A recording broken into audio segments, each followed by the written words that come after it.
the Ukiah Valley Basin Groundwater Sustainability Agency to order. Clerk, please conduct roll call. Director Robinson. Present. Alternate Director Rodriguez. Present. Director Cardoza. Present. Director Brown is absent. Director Crane. Present. Chair Brown. Present. Right. Mr. Glenn McGorty, will you lead us in the Pledge of Allegiance?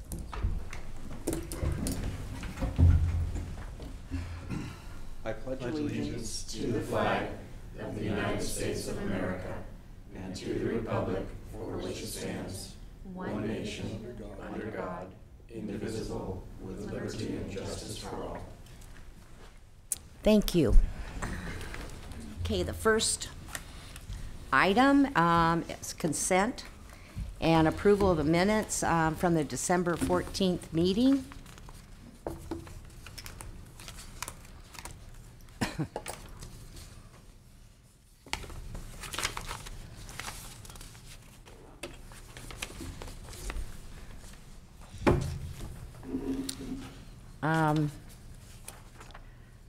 I know Director Cardoza was not present at the time. I think we have a couple that were. Yeah, I move to approve. All righty, thank you. And we have a second. And will we conduct roll call on this one? Director Robinson. Aye. Alternate Director Rodriguez. Aye. Director Cardoza. Abstain. Director Crane. Aye. Chair Brown. Aye. All righty, staff updates. Ms. Duquette. Got none. Hmm? No staff update today. None. None. Wow, okay. So next we move on to item 5, public comment on items not on the agenda. Please come forward, state your name for the record. Boy, seeing no one come forward, we'll move on to item number 6, and this begins our action items. And the first one, 6A, is discussion and possible action regarding a draft request for proposal for the development of the Ukiah Valley Basin Groundwater Sustainability Plan. So, Ms. Duquette, I think you are presenting. Sarah Duquette, Mendocino County. So at the last meeting, we talked about moving forward with issuing a request for proposals based on the grant we submitted to DWR for phase 2 of the development of the Ukiah Valley Groundwater Sustainability Plan. And the board requested the draft come back to you to review prior to issuing. So I'm going to walk you through what we have as our standard RFP, and then we'll go to you for comments. So part of your packet, you'll see the RFP. And this is our boilerplate that we use for all procurement for the county. And on page 1, you'll see that we're proposing to issue it on January 29th with submissions on February 26th. So I'll just go through a couple. It's kind of a lengthy document, a lot of legalese in there, but I'm going to hit a few points. So in the intent, we give the background that our intent is to go forward with the development of the Groundwater Sustainability Plan in line with the grant application we submitted. On page 6 of the RFP, you see our proposed timeline. So that would be issuing on January 29th. We would give them a period to ask any questions they may have about the RFP with the inquiry deadline as February 9th. The RFP submission deadline would be February 26th. Then we would have presentations. So we would have all of the vendors that submitted a proposal that meet the requirements do a presentation to a technical advisory panel that we'll put together. I'll talk about a little bit that later on. Then the scores will be ranked, and then the proposal that's ranked the highest will go to the county's purchasing agent, and they'll make the recommendation to enter into a contract. That recommendation will come to your board for approval of choosing that vendor and going into a contract with them. Once your board gives the okay, it will go to the Board of Supervisors. That's because the county will be fronting the money and it's a reimbursement grant. So it will just go on consent calendar for the Board of Supervisors, and it's them agreeing to essentially fronting the money and getting the reimbursement. And that will be on hopefully you guys will see it at the April meeting, and then it'll go to the board at the next following meeting on April 24th. And we're hoping to start the contract date on May 1st. Fingers crossed, we're hoping to hear back from the state in February, which we would hope to enter into a contract with the vendor at the same time we begin the negotiation for the agreement with the state. So that's page 6. If you go to page 10, it's the scope of work. And what we did was try to keep it short here and put the bulk of the scope in an attachment. So we listed the 8 tasks that are included in the scope of work we included in our grant proposal. And you'll see that we have attachment H, which is the scope of work from the grant, attachment I, which is information on what's been completed as a part of phase 1, and attachment J, which is the proposed schedule for the grant. So you'll see those at the back of the RFP packet. So essentially we kind of give them a short overview and then cite these places for them to find the specific details. On page 11, you'll see the proposal format from an executive summary to their process and approach, their experience, qualifications, letters of reference, all of those items that we would request them to have in their proposal. You'll also see in our in the packet the proposal evaluation form that we use. They also have a copy of the county standard boilerplate contract, which will what they'll be entering into for the selection. And then, like I said, those 3 attachments that go into detail of what we're expecting them to do in conjunction with the grant application that we made. And so what we would do from here is once you review it and you're okay with this, then we would start the process and we would go ahead and issue it. We'll work on setting up a technical advisory panel. And right now, myself and Tamara Alanis from Russian River Flood Control and Upper Russian Water Agency have volunteered to be on the panel, and I'd hope to get at least 2 more. So my suggestions would be maybe asking someone from Sonoma County Water Agency like Marcus or Dawn that has been a part of the process, that has technical expertise, to sit on the panel. Maybe having one of the directors sit on it, like Director Robinson, who has some technical expertise that could be beneficial in the selection process, and trying to have 3 to 4 people on the selection committee.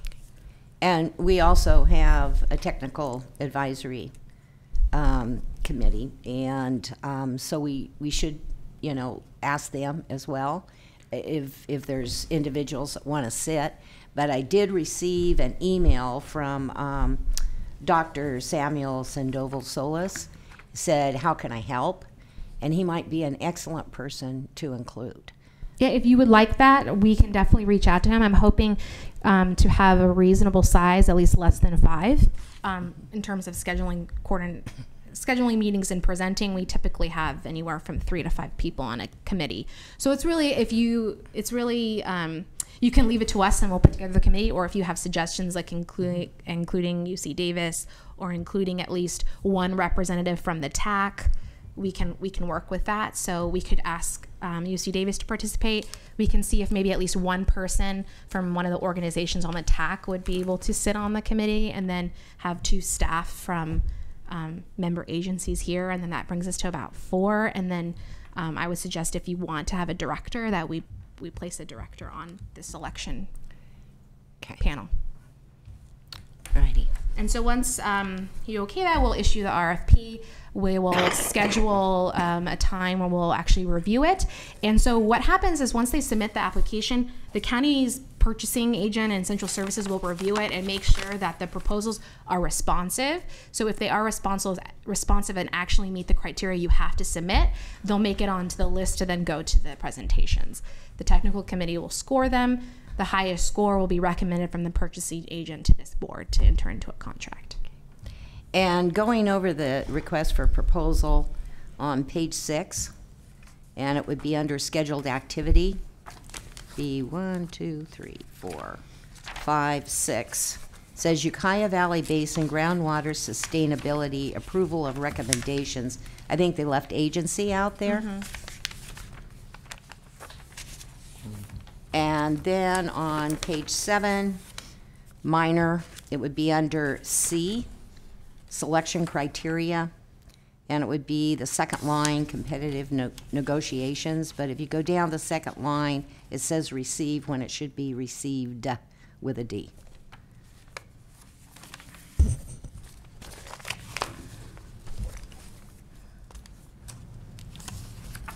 So at this time, if you have any questions or suggestions, we can work on it. Under the schedule of activities, should all of the years be 2018? I'm just noticing some of them jump to 2017.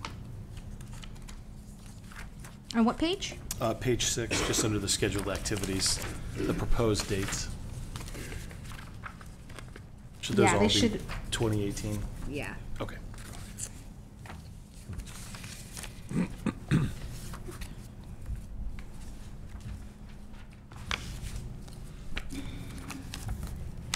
Anyone else, anything? I just have one point I'm curious about. Under the scope of work, we talk about creating the historical water budget. Is that coming out of the mod flow program, or does that come out of some other source?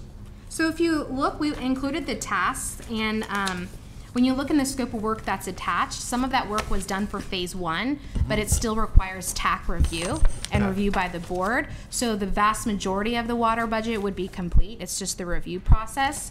So when you look at the attachments, you'll see on all of the ones that were completed as a part of phase 1, many of them have a second component, which is TAC review.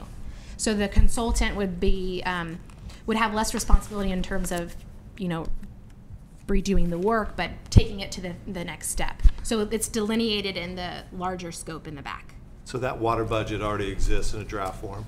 Yeah, so the UC Davis kind of started the water budget and then they gave the information to the county, and the county worked on that for phase 1 and along with the mod flow. And so the only thing I believe left there is for the review, for the TAC review for that phase.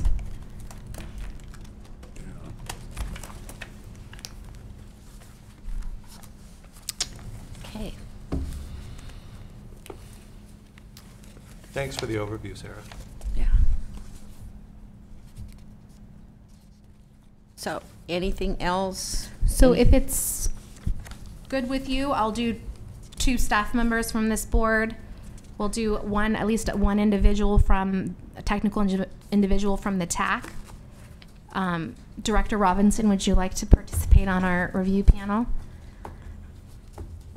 Yeah, I can do that. And then we'll reach out to UC Sam. Davis and see if he would be available that week. Okay. I'd like to see that. And I can give you the contact information if you don't have it. Anyone from the public would like to comment on this agenda item? Okay, seeing no one. Do we need to take action? My suggestion would to be make a motion authorizing Mendocino County Water Agency to issue a request for proposal. So moved. Second? So clerk, we have a motion and a second. Director Rob, Excuse me, do roll call? Director Robinson, Aye. Alternate Director Rodriguez, Aye. Director Cardoza, Aye. Director Brown is absent, Director Crane, Aye.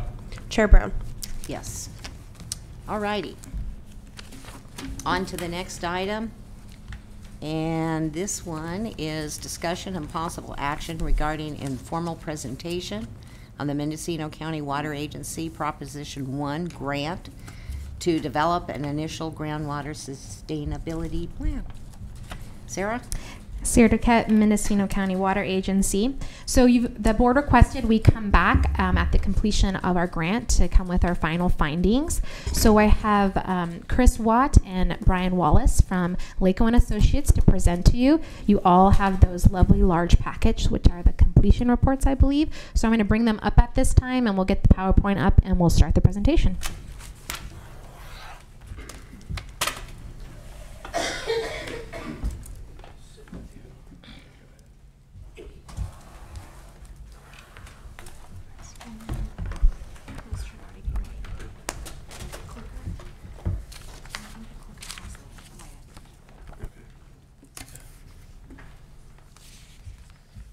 Hi, my name is Brian Wallace. Are you on now? Testing. There we go. Okay. Testing.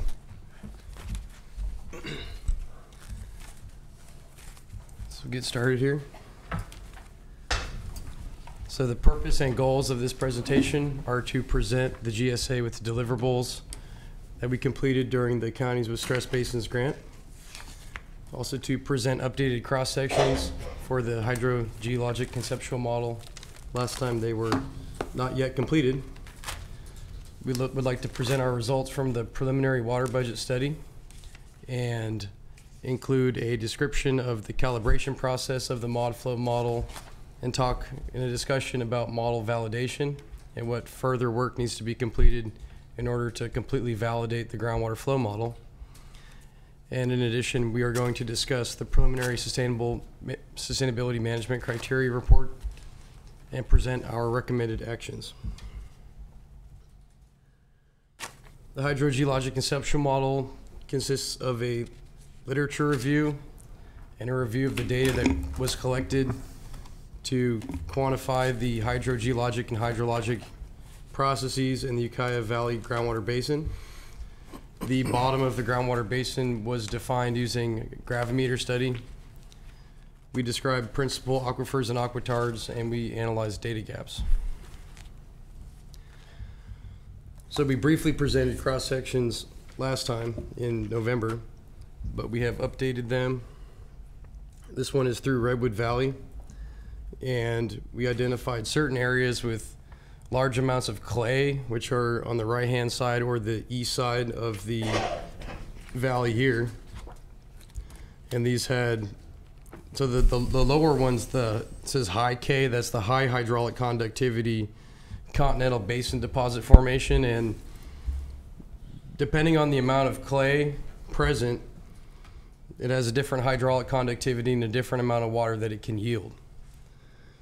So some areas are very thick with clay, and some areas have more gravel layers, potentially ancient stream beds that are layered with clay in between going down vertically. And then beneath the availability of well data, we were not certain about what the hydraulic conductivities of the continental basin deposits or the Q-tub were, so we left that up for future investigation.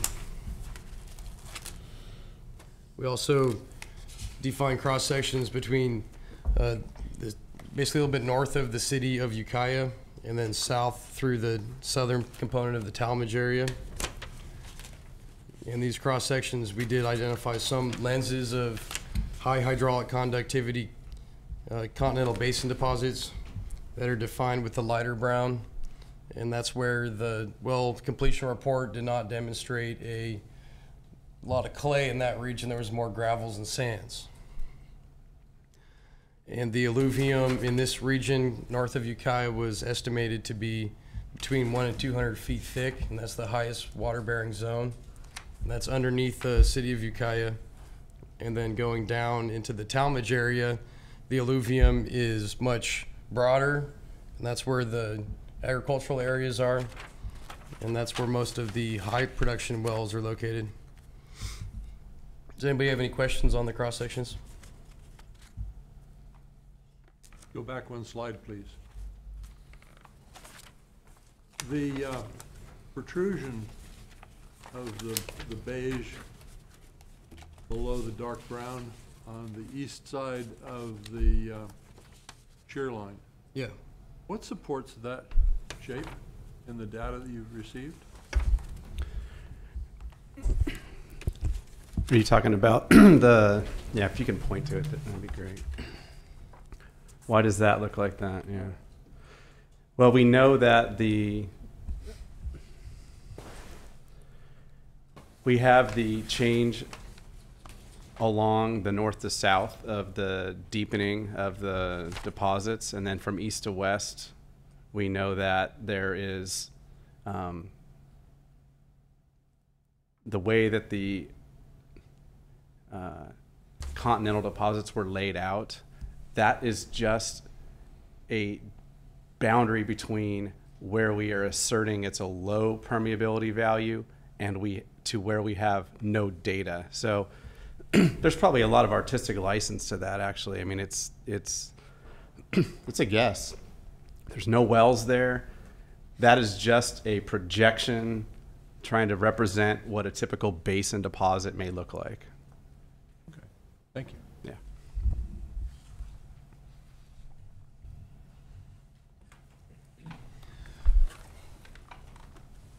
So the water budget study expanded on the UC Davis study that was conducted by Sam Sandoval and Maritza Marquez. And some of the information related to evapotranspiration, return flows, was utilized in this groundwater flow model that was produced to quantify the groundwater budget. The water budget looks at the entire groundwater basin as a whole and looks at fluxes in groundwater and surface water as a budget term, and also produces a change in storage as a result of mod flow computation.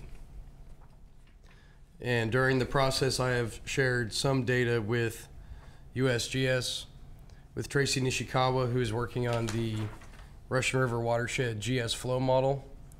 But I'm going to contact him again and identify if he's interested in more data.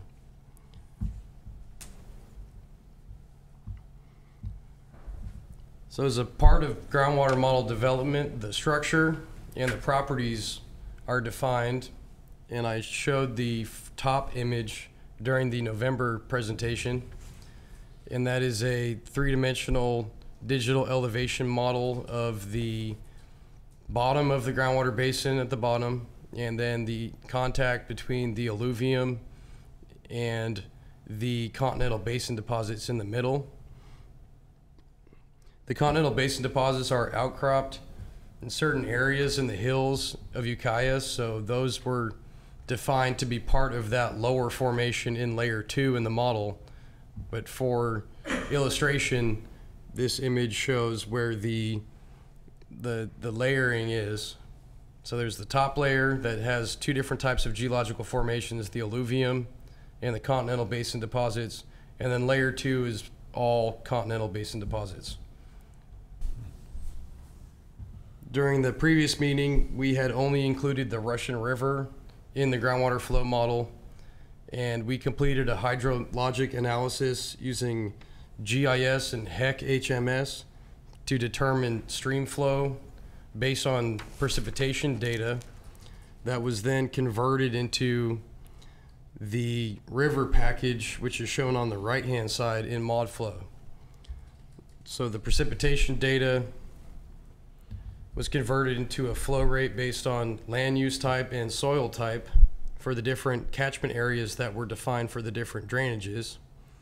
And then that was converted into a stream flow depth using Manning's equation, and that stream flow depth was input into the river package in mod flow and distributed throughout the cells that contain creeks or the Russian River. The Russian River data was obtained from USGS. There's 4 different flow gauges on the Russian River, so we were able to include the stage of the Russian River based on historical data, but the streams were basically estimated off of precipitation data. Any questions about that? When you put the streams onto your grid, does that mean that every stream is almost by definition 70 feet wide? Yes. Okay. So there's uncertainty with the stream's widths in different locations and definitely in different times of the year. When there's a big flood, there's going to be a lot wider of a stream. The Russian River is going to be a lot wider. In our model so far, we have not yet investigated how that affects the results of the model. There's a big amount of uncertainty there. There's also more uncertainty with the hydraulic conductivity of the stream bed or the Russian River bed, which is the ability for that water to either flow in or out of the groundwater environment into the stream or vice versa. So those are 2 parameters that can be changed in order to validate the model and make the modeled hydraulic heads in regions near the streams or the river closer to what's observed in reality.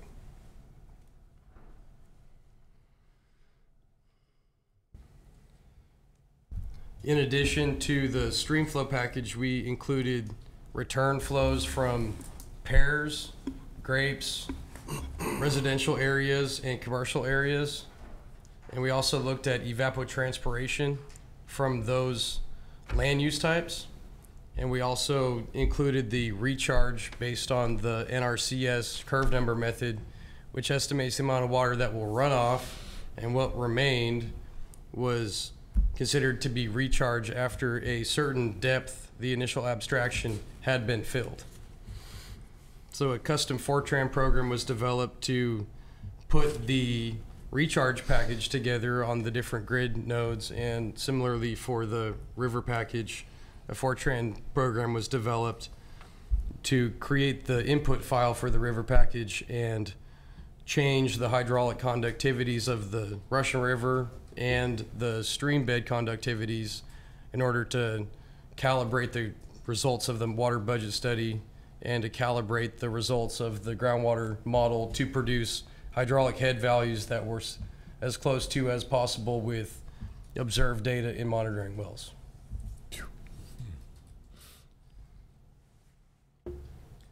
We included extraction wells that were from Willow, the city of Ukiah, Millview Water District, Calpella Water District is north of this one. That well's not shown here. And all the Millview sites, and also the agricultural wells are shown in red here, the little red dots throughout. And those well locations were found in Google Maps, and we also evaluated well completion reports that we had that were for irrigation purposes, and evaluated an estimate for the flow rate based on the yield on the well completion report. And we obtained a annual water production rate that was broken up into different monthly components based on acre feet that he extracted over the years. So we used that to develop the pumping rates every month based on his data, and the agricultural wells are basically generated based on the information from one agricultural extractor. So there's a lot of data gaps in that would require more investigation down the road. Any questions about the well data?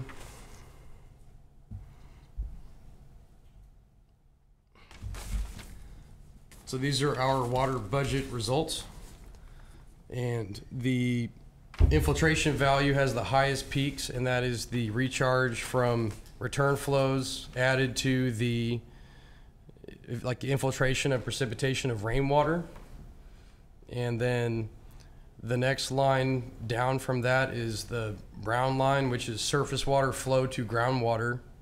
And this is again aggregated over the entire groundwater basin. And our model results show that during big storm events, that's when the surface water is discharging into the groundwater environment. During a flood event, when that stream flow stage gets a lot higher than what the groundwater levels are. But during most of the year, this is another graph of the same thing. Brown is the surface water flow to groundwater, and blue is the groundwater flow to surface water. For most of the year, the model results indicate that groundwater is recharging tributaries in the Russian River, and that only in the peak storm events does it flip there. The groundwater extraction from pumping, municipal, and agricultural wells is shown in red. And the purple line is evapotranspiration from agriculture or from commercial landscaping or residential landscaping. And it may be that evapotranspiration value is potentially being double counted because agricultural wells extract the water out of the ground, and then in addition to that, we are having a second groundwater extraction or, a groundwater loss from evapotranspiration. So a little bit more work needs to be completed in the evapotranspiration area. And also with return flows, I was discussing with Alfred White about how grapes may not contribute significant return flows because the irrigation practices do not fully saturate down beyond 3 or 4 feet, and that water may not percolate all the way down to the groundwater aquifers.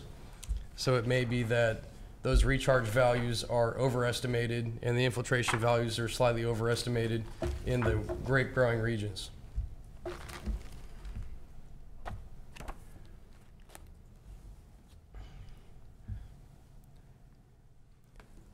So the cumulative results are shown with the change in storage. So the blue bars are increases in storage, and then the red bars are when groundwater is losing storage to either extraction, evapotranspiration, or discharge to surface water. And the line is the accumulation of increases in storage over time.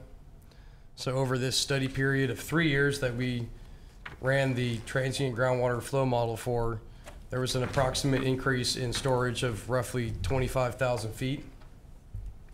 Are there any questions about this? We talked about this a teeny bit, but this is basically, we're emerging from drought conditions in the first year, 2 years of your model. Yeah. Actually, the second year is a recovery, and the third year is additional recovery because we're walking away from that drought. Yeah, and I reconciled this with the UC Davis study, and in the regime of this time period, she had been coming down and losing tons of water from storage, and then right around the end of 2014, it started to come back up, and it has roughly the same increase in storage that her results had from her study. And those are included in the report that was provided to you. But that's based on data, I can't. not based upon simulating their work. That's our results compared to what her results are, based on our data that we entered. Data, thank you.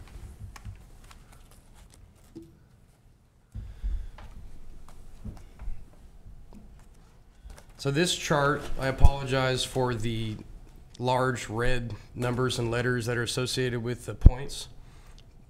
This chart demonstrates the model's ability to represent actual hydraulic head level measurements in monitoring wells.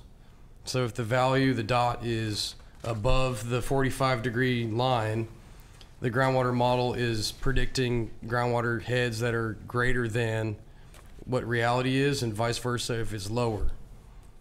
So at first glance, the calibration process appears to be lining up well with the 45-degree line.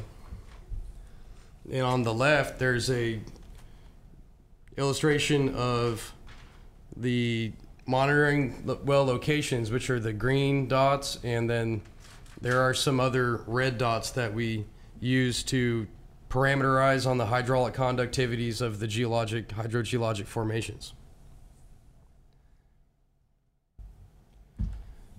The following three graphs or figures illustrate the model's ability to represent reality, where the number next to the circle is the modeled result of the groundwater table at that location minus the observed results. So the first thing that sticks out is at the top right, there's a negative 112, and that point the groundwater model is predicting a water table elevation of 112 feet lower than what was measured in the monitoring well. But at that location there's also a large pond, so that pond may be increasing the water table in that area, but we didn't include ponds in the groundwater model as of yet. So that may be indicative of that pond being there. But on the other hand, many of the wells around the border, the boundary of the alluvium or the old alluvium formations that are in the groundwater model are modeled lower than what the observed data is in reality. So the implication of this may be that there is subsurface groundwater recharge coming in from the Franciscan Formation through fractures that's providing groundwater recharge to the groundwater basin. That is not included in this groundwater model. Values around Redwood Valley. For a second? Yeah. So go back and repeat that again. There's another source of water potentially Yes. that we haven't budgeted yet. Yeah, so because the nature of fractured bedrock hydrology is we don't know, you can't necessarily make a broad assumption about its characteristics like you can an alluvial deposit where you have some uniformity of soil particles. In a fractured bedrock environment, you may have something that has a very closely spaced fracture pattern that's discharging potentially a lot of water versus other areas that have very narrow and widely spaced fractures. And since we have no way of, without direct observation, determining what that contribution is and where it occurs, we simply did not include it in the model. And I think what the question is, you know, could that be influencing groundwater recharge to the basin? And absolutely. How much and where? That's the question. And we get you got to draw your boundaries when you make your model, so yeah, there's no fault there. And we had an internal dialogue about, do we include just a number and make it average across the basin? But the problem is you have such disparate fractured bedrock hydrology behavior that would be averaging something that may have 7 or 8 orders of magnitude of variability, and it just didn't seem appropriate.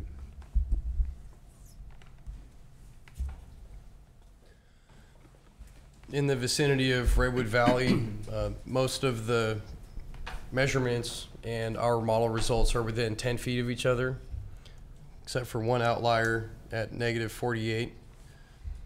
And again, over on the west side of the model, groundwater model, I guess one of them's 21 and then the other one's 11, so it's variable. But the idea is that if one was to take that stream that flows along there, that's is that Ackerman, that's Forsyth Creek coming down.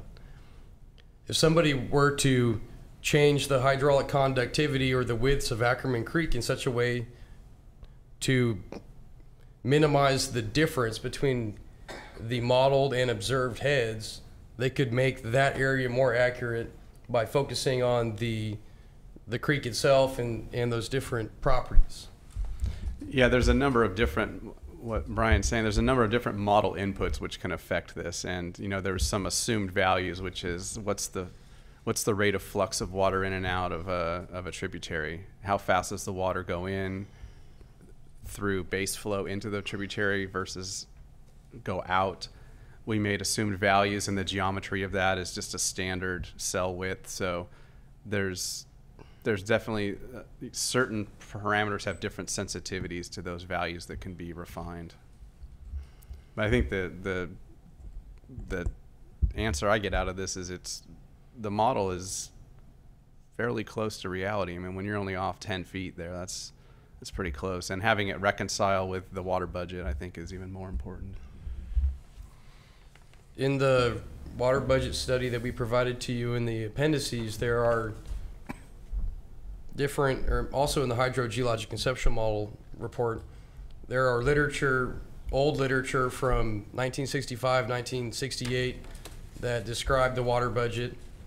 And Cardwell was somebody that came in 1965 and went to all of the different groundwater basins in Ukiah, Willits, Laytonville, Alexander Valley, Cloverdale, and he went and met farmers and talked to everybody, and he came up with the most in-depth representation of the Ukiah Valley that had been done, and it's one of the best resources that we had to look at. And in his writing, he describes the water budget And he says that the majority of recharge comes from precipitation. There may be some from the bedrock, but it's uncertain about where it occurs and when. And he describes that more often than not, groundwater is discharging to the Russian River, and that in the bottom of the basin, there's that lip that we talked about it at length in the last meeting, and that is a potential outflow out of the basin, but that it's so small that there's not a large amount of water that can go out, and water gets backed up. And our model results, we have one well down there, and that well, we're actually modeling lower than it by 8 feet. So that well is in reality showing the water is even backing up more than what we're finding. So some kind of interesting insights, the things that we were calibrating to based on the previous studies, based on these numbers, the variability between what we're modeling and what was observed in monitoring wells, and then the infiltration and recharge and everything like that. So this is down in the Ukiah area and south of Calpella. And again, in the top left number is -25, demonstrating there may be subsurface discharge into the groundwater environment there. And then as we get closer to the center of the valley, values were 0, -12. And I should say that the hydraulic gradient contours and the data that's shown between these numbers next to the dots, these are all averaged over the entire 3-year study period. So some monitoring wells had several data points, and there's usually 2 per year. Some geotracker wells from groundwater contamination cleanup sites have more, but this is averaged over our 3-year period and just a average view of what the results are. So north of Ukiah, pretty close, near the city, the downtown area of Ukiah, 1 foot off, 3 feet off. And then again, to the west of that, -40. And then to the south and to the east, higher values again, near the boundary of the model. And then looking at Talmadge area, this is where the grapes are being grown, the pears, a lot of agriculture. And on average, most values produced by the model in these areas are higher than what was measured. And this may be due to lack of knowledge of the exact agricultural extraction rates, and also the application of the return flow over the grape areas and the vineyards that may not actually be providing that water to the groundwater system. So that might be a little bit of an overestimate there, but just things that can be tweaked to further validate and calibrate the groundwater model and the results of the water budget.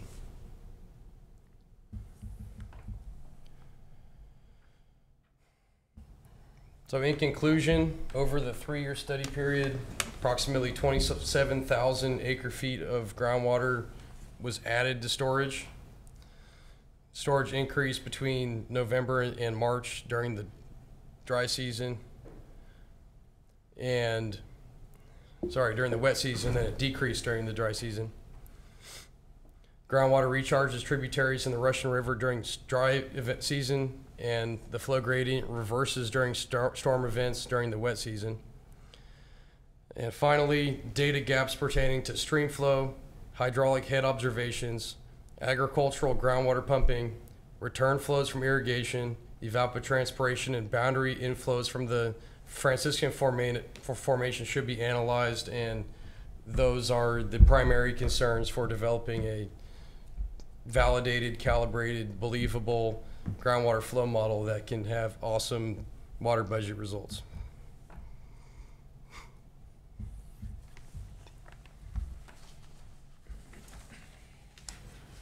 The ponds at the sewer treatment plant, the perk ponds, Yeah. how do those play into the system? So they were not included yet. So that's a big, are those lined or not? No, those are intended, well, there was a study that the city sponsored maybe 10 years ago that model that produced a groundwater model that looked at that, and they were basically discharging to the Russian River. It's my understanding that it was determined they were not discharging to the river. Well, not they're discharging to groundwater that discharges to the river, Well, not directly to the That's river. not consistent with what I think I've been told. but Okay.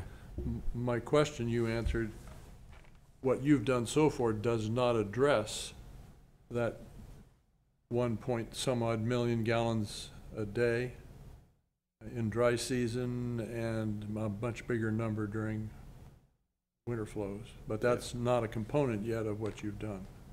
Thank you. At this point, do you consider the model to be calibrated? I think that further work needs to be done to have a calibrated groundwater model. I think it's a good start, and there's a lot of uncertainty with the boundary conditions, those bedrock recharges, you know, having 100 feet off in certain locations. I think there needs to be more work to be done in order to have a calibrated, defendable, believable model.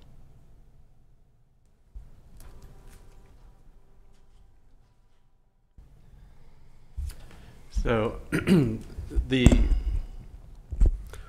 Sigma process requires that we look at the categories of undesirable results, and that a groundwater sustainability plan look at how those are going to be managed. And we're focusing here on the surface water groundwater interaction as the undesirable result that basically is driving the GSP for Ukiah Basin. You'll see in our work that we've delivered to you, we describe all of them and say either why they are, why they aren't an issue. For example, there's not large groundwater pollution in our basin. There's not seawater intrusion, obviously. We know from our many years of groundwater monitoring data, we're not in an overdraft condition. So it really leaves the surface water groundwater interaction as the undesirable result that needs to be managed, or shown that it already is being managed. And we took a fairly straightforward approach to that because one can certainly get into the weeds with trying to understand the movement of groundwater between a surface water body and the groundwater aquifer. There's many folks that have spent a lot of time trying to figure out how to measure those things. And we took a simple approach, which is basically looking at the groundwater elevations and the stream flow elevations. And the simple fundamental characteristic that water flows from high to low pressure. And that is the type of result measurable result that we would recommend you consider managing too, because it can be directly measured and it doesn't get into trying to understand and quantify and locate the movement of water between groundwater and surface water. It's just a direct measurement. We know when the groundwater is higher than the stream, it flows into the stream, and when the stream is higher than groundwater, there's a potential for it to flow the other way. So if we know what those levels are today, and that is our baseline condition, and then looking at groundwater levels in the streams and water levels in the streams and water levels in the aquifer over time, and establishing at what point that difference between the two becomes undesirable. And that is really the job of the GSA in terms of a GSP. What is undesirable defined by the GSA, and what are those thresholds in the stream flow and groundwater that define it? Very simple. That's our starting point. We didn't recommend any sort of numerical targets. We're just proposing that the method be considered. So there's a few words up there, but it's a pretty big implication. So if there's any comments, questions. Will we have the PowerPoint? I guess I'm gonna ask Sarah, if we have this PowerPoint, can we put it somewhere on the website for the water agency? So if any of the directors want to run it off or share it with their organizations, they can? Sarah DeCat, Mendocino Water Agency. Yes, we can upload it to Legistar, and so if you go to the link for the item, you can download it. So we'll have the PowerPoint up there, hopefully by the end of today. Yeah, I think that's important. Directors, any other questions, statements? Want to thank you and. Wait, we might have one more slide. Oh, do you have another slide? Oh, I'm sorry. We have a few more. Oh. But thanks. We're done. The one thing I want to also make clear, if it wasn't, is that the conditions when Sigma was passed are the baseline for us. So we don't have to go back in time and look at what were things like 100 years ago. It's the 0 point is when the law was enacted. That's interesting. Yeah. Yeah. That what, Sarah? Strategically I mean, you can think about what that means in places where there's massive groundwater overdrafts. Yeah. Okay. Yeah, we had I'll go back one. And I do apologize. It's okay. I thought you had concluded. Okay, we talked about this. These are and we can look at this very briefly. These are the different indicators. That's the chronic lowering of groundwater levels. We don't have that. Reduction in storage. We don't have that. Seawater intrusion doesn't occur here. We don't have large point source or non-point source impacts. Since we don't have chronic groundwater lowering, we don't have land subsidence. So really, we're left with the reason that the basin is in this mix. And the indicators we talked about, it's hydraulic head. So go to the next one here. So this is just a representation out there of, you want to have your current condition, which is in the blue. You want to have the red condition, which is what you say is undesirable, and that is defined by the GSA. So you may determine, okay, when, for example, we no longer have groundwater discharging to the Russian River at any point in time, that's undesirable. I'm not saying that you should do that. That's just an example. We know that that means that the groundwater heads in the aquifer are equal to or lower than the river. And then the green is all of the space between those two conditions. And so kind of like a barometer, you would be looking at, okay, we're in the blue today, and we know the red is not where we want to be. That green has a space, and you may define at some point within the green where you need to start taking some action. And that's like a threshold. So you may say, we're at a 10 today, and a 1 is bad, and we're going to say if we get to a 5, we have a plan of action to keep us from going to the 1. That's a very simplistic look, but that's the way to approach it. I wanted to close out talking about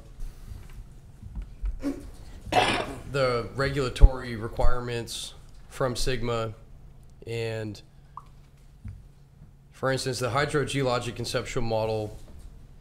The report that you have in front of you is a first crack that Department of Water Resources will review, and there are some data gaps that either need to be filled or not.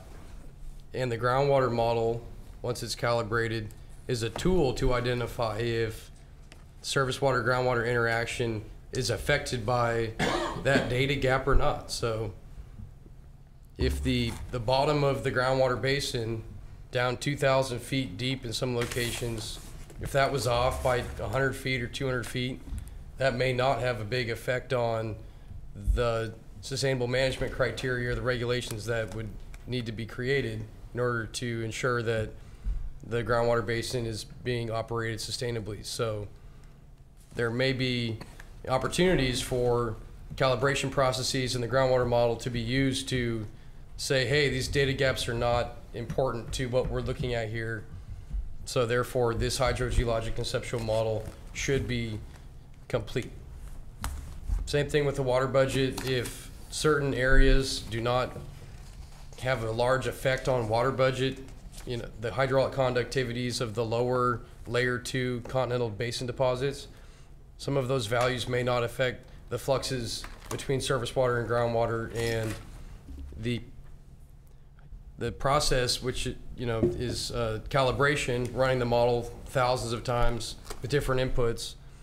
Those can be, you know, that'll be used to identify what areas to focus on and what areas not to, and continue forward.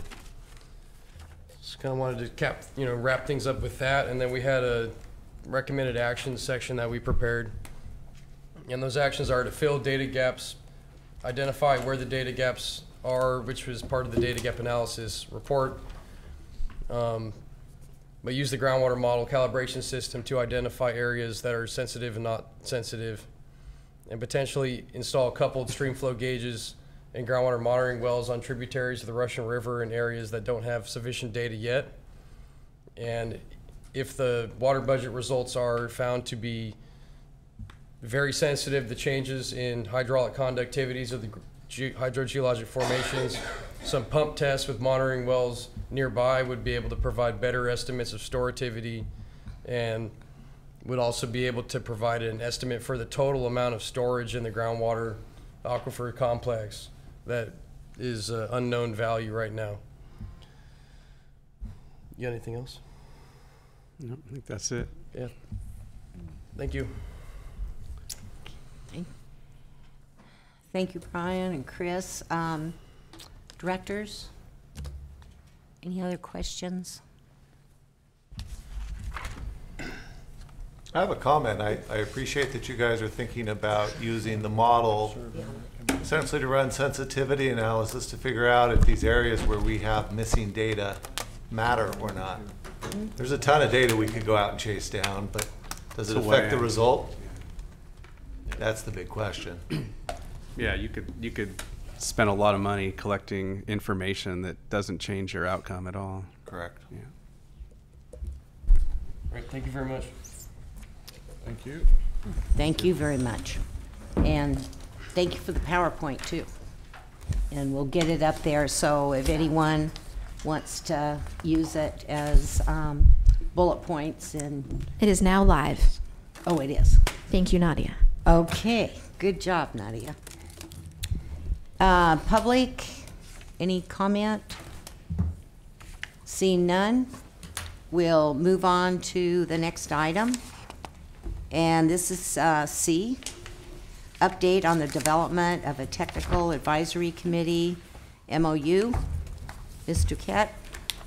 Sarah Duquette, Mendocino County. This will be quick. As you know, the fires affected Sonoma County greatly, including the water agency. So we're slightly behind schedule on having the MOU done, but I talked with Marcus last week, and they're expecting that the draft should be done either this week or the following, and he's going to notify me right when that's complete, and we'll set up the working group call.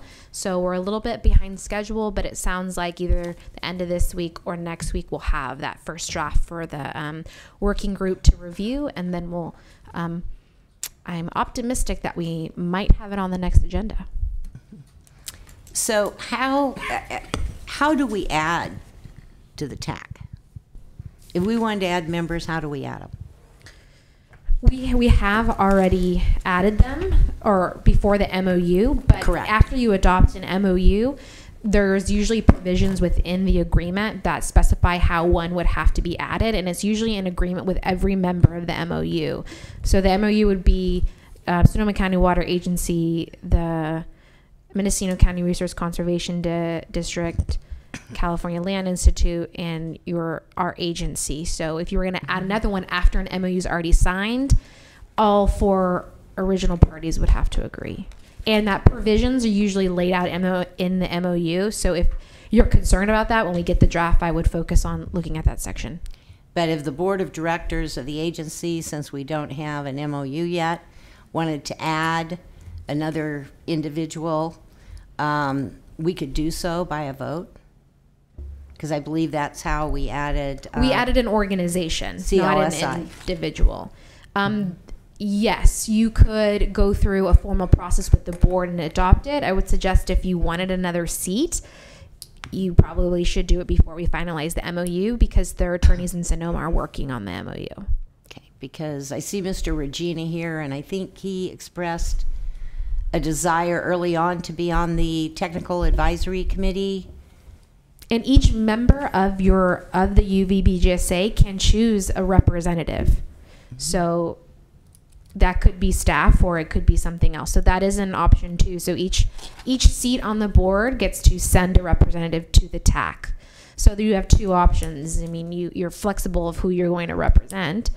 Typically, it would probably be staff of an organization, or you can add a new organization.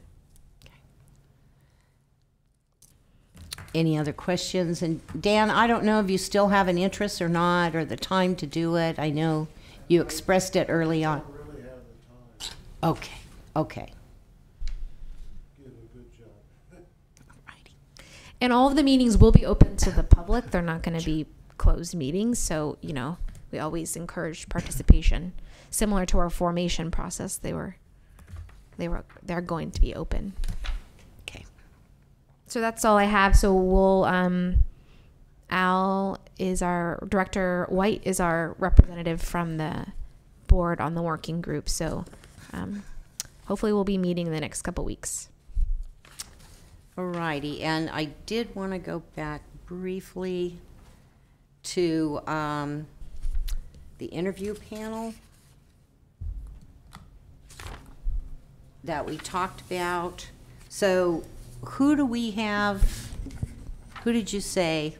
So that would be as a part of the review for the request for proposals. Myself, we also have Tamara Alanis, who represents Flood Control and Upper Russian River Water Agency, having one representative from the board, having one representative from the TAC, and possibly a fifth one, which would be maybe UC Davis, if they're available. That is correct, and we do have Mr. White, and Vice Chair Crane would like to see him seated on that. Sure.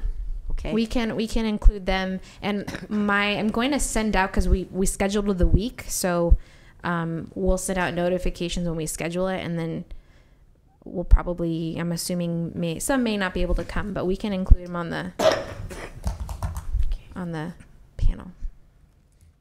Right. Okay. Director's reports. Anyone? I do have something that actually it was good to see the news release, but if you don't know, Grant Davis has left as the head of DWR and gone back to Sonoma County Water Agency as the general manager. Oh, thought that was interesting. Last time I saw Grant, he was on TV testing the moisture in the snow up in the Sierras. So I thought that was good. I mean, it would have been nice to know somebody in high places at DWR, but on the other hand, Grant was great and great to work with. Okay, I guess anything else from the public? Our next meeting is February 8th. February 8th. Mark your calendars, 1:30, and we'll go forward from there. We're adjourned. And thank you. Thank you. Have a good meeting.